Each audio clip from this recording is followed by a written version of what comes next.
Zimska prihrana pčela je tema oko koje se spore mnogi pčelari. Jedni fale sirup, drugi pogače, treći su protiv prihrane uopšte, ali i oni prihranjuju. Svaki pčelar uglavnom ima svoj recept i za jedno i za drugo. Radiša Strajinović ima svoja iskustva i prihranom sa pogačama i sa sirupom. On zastupa mišljenje da svi pčelari moraju pratiti naučna saznanja, ali i iskustva pčelara praktičara te ponašanje vlastitih pčela. A opredijelio se za prihranu pčela sirupom. Kaže, sa pogačama je imao dosta loše iskustvo. Pčele ih sporo uzimaju, stvrdnu se, dobar dio im ostane nepotrošen. Čak mu je svojevremeno jedno društvo uginulo od gladi uprkos pogači koju mu je dodao. A sirup pčele prenesu dok kažeš keks, veli Radiša, čije znanje i pčelarska iskustva kao i ljubav prema pčelama nisu zanemarljivi. Pčele sirup koji im pripremi, kaže, prenesu maksimalno za 2 do 3 dana. Evo kako to objašnjava Radiša. Iskreno, po meni je samo sirup sa dodatkom polena nešto što na neki način može da kompenzuje nedostatak prirodne energetske hrane. Radeći neke provjere zapazio sam da ima dosta benefita od dodavanja polena.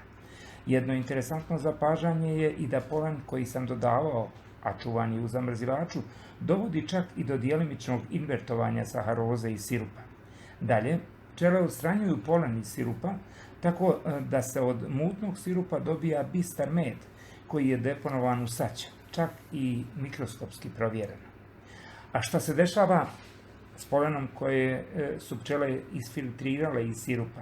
Da li im služi kao proteinska hrana, pa im samim tim na neki način pomaže u stvaranju invertaoze i drugih enzima, ili je to samo jedan dodatni balast koji može da im naškodi u slučaju veće pauze između pročisnih letova. Probe je Radiša obavio tokom februara prošle i u drugom mjesecu ove 2018. godine, kada su na pčelinjacima bile minusi i do 10 ispod nule.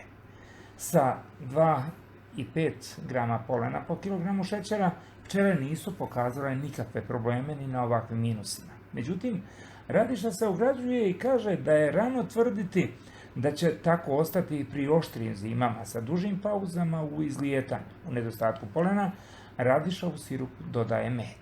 Radiša sirup pravi ovako: 2 kg šećera na 1,1 litara vode. Svjesno ide na rijeđu koncentraciju kako ne bi došlo do stvrdnjavanja šećera.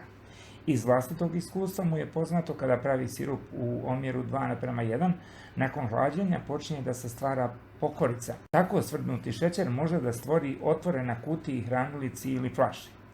Sirup se dodaje zagrijan na oko 40 stepeni. To je još jedna prednost u odnosu na pogače, kaže Radiša, jer ga lakše ugrijemo. Vremenom se ohladi, ali se ne smrzne.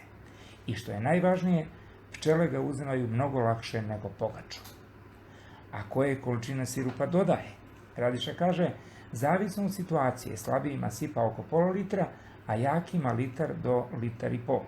Jača društva mogu da pokupe i cijelih litar i pol za dan i noć. I na kraju, važan Radišin savjet, a tiče se dodavanja meda. Ako nema polena, na 10 kg šećera i 5,5 litara vode dodaje 1 kg meda. On kaže da je dodavanje meda rizična operacija, pogotovo ako postoji sumnja na neku težu bolest na pčelinjaku. U prvom redu misli na ATL. Zato ako postoji najmanja sumnja, nikako ne dodavati med u sirup, poručuje Radiša Strajinović.